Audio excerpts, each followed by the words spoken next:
సదాశివసమారంభాం శంకరాచార్యమధ్యమాం అస్మదాచార్యపర్యంతాం వందే గురు పరంపరాం. శ్రీమాత్రే నమః. ప్రేక్షకులందరికీ స్వాగతం. 28/12/2023 నుండి 5/2/2024 వరకు కుజుడు తన స్వక్షేత్రాన్ని వదిలి తన మిత్రక్షేత్రమైన ధనుస్సు రాశిలోకి సంచారం చేయడం అనేది జరుగుతోంది.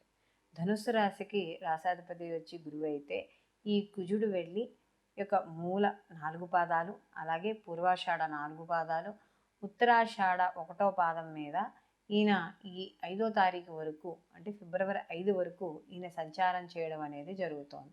అయితే ఇక్కడున్న నక్షత్రాల్లో కానీ చూసుకుంటున్నప్పుడు ఈయనకి మూలా నక్షత్రము, అలాగే మనకి ఉత్తరాషాఢ నక్షత్రానికి వచ్చేటప్పటికి వీళ్ళిద్దరికీ మిత్ర నక్షత్రాలే కాబట్టి, అంటే ఆ యొక్క గ్రహాధిపతులు వచ్చే మిత్రులే కాబట్టి ఎక్కువ శాతం వీళ్ళకి అనుకూలంగా ఉండడం అనేది జరుగుతుంది. కాబట్టి ఈ యొక్క కుజుడు ధనుస్సు రాశిలో సంచారం చేయడం వల్ల ద్వాదశ రాశుల వారికి ఎటువంటి శుభ ఫలితాలు ఉండబోతున్నాయి, ఎటువంటి పనులు చేయవచ్చు, ఎటువంటి అశుభ ఫలితాలు ఉంటున్నాయి, ఎటువంటి పనులు చేయకూడదు అనే విషయాన్ని ఇక్కడ మనం తెలుసుకుందాం.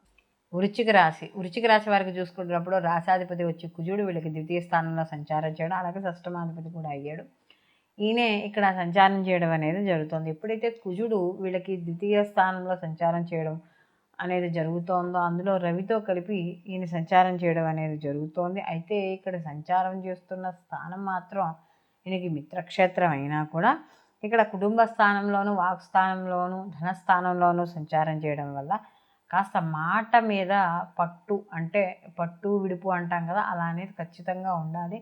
పెద్దవాళ్ళతో మాట్లాడేటప్పుడు కానీ, ఉన్నతాధికారులతో మాట్లాడేటప్పుడు కానీ జాగ్రత్తగా వహించాలి. ఏదో నోటుకొచ్చింది మాట్లాడేసాం చేసేసామంటే ఇబ్బంది పడే సూచనలు అనేవి కనబడుతున్నాయి. ధనపరంగా కూడా కాస్త ఖర్చులు అనేవి ఎక్కువగా కనబడే అవకాశం అనేది ఉంది. అలాగే ఎప్పుడైతే ఈ యొక్క తెలిసి తెలియని మాటల వల్ల కానీ, చేష్టల వల్ల కానీ, ఏవైతే ఆవేశపూరితంగా ఉండే వాటి వల్ల కానీ చేయడం వల్ల ఇక్కడ వీళ్ళకి కుటుంబ పరంగా కాస్త కీర్తి గౌరవాలు తగ్గే అవకాశము, అలాగే మనోవిచారము ఇలాంటివి ఎక్కువగా ఇబ్బంది పడే అవకాశం అనేది కనబడుతుంది. అలాగే ఏవైతే పనులు ప్రయత్నపూర్వకంగా చేయాలని అనుకుంటున్నారో ఆ పనులు వాయిదా పడడం కానీ, లేదా పనుల్లో ఆటంకాలు ఏర్పడడం కానీ, లేదా పనులు ఒక్కోసారి పూర్తిగా చెడిపోవడం కానీ ఇలాంటివి కూడా ఎక్కువగా కనబడే అవకాశం అనేది ఉంటుంది. అలాగే ఎవరైతే సమాజపరంగా, అంటే సమాజానికి ఎవరైతే విద్రోహ చర్యలు కావచ్చు, లేకపోతే సమాజానికి పరంగా చూస్తే వీళ్ళు మంచివాళ్ళు కాదు అని అనిపిస్తుందో అలాంటి వాళ్ళతో ఒక్కోసారి స్నేహం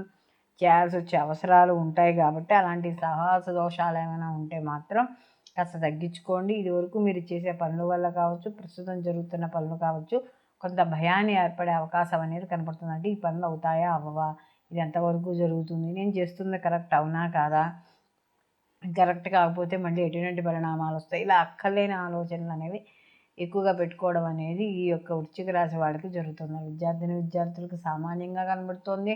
అలాగే ఎవరైతే భార్యాభర్తల విషయాల్లో కావచ్చు, వాటిల్లో కావచ్చు కొంత చిన్న చిన్న మనస్పర్ధలు ఏర్పడే అవకాశం అనేది కనబడుతోంది.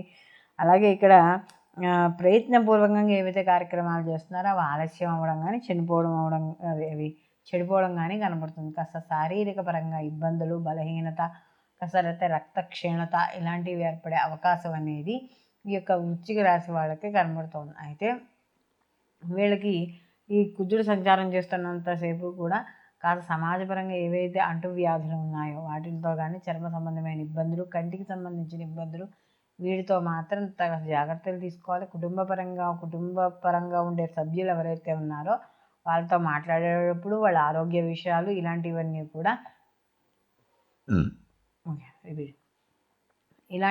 కూడా ఈ యొక్క వృశ్చిక రాశి వాళ్ళు తప్పనిసరిగా జాగ్రత్త అనేది వహించుకోవాలి.